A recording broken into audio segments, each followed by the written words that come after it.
माळ बंद पडतेच, घाबरायचं नाही, त्याच अवस्थेत राहा. You have gone a step forward. तुम्ही समोर गेले आहात, आता वरच्या अवस्थेत गेले आहात. इंग्रजी पहिला होऊन दुसऱ्या वर्गात तिसऱ्या वर्गात गेल्या, मागे नाही वळायचं. आता माळ बंद पडली, अरे अरे अरे अरे घाबरू नका, तसेच राहा. पलीकडे श्वासही बंद पडेल. ज्ञानानुभव, ज्ञानानुभव. श्वास बंद, घाबरायचं नाही. श्वास न घेताना आपलं शरीर तासोन तास राहू शकतं. That is the most natural condition of the physical frame. अत्यंत नैसर्गिक अवस्था आहे. नंतर नाद ऐकू येतात, ज्ञानभव.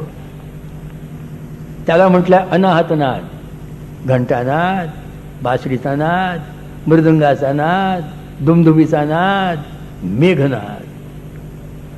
गडगड गडगड गडगड गडगड मेघाचा नाद येतो. घाबरून पळून जाल, कुठे जाल तुम्ही?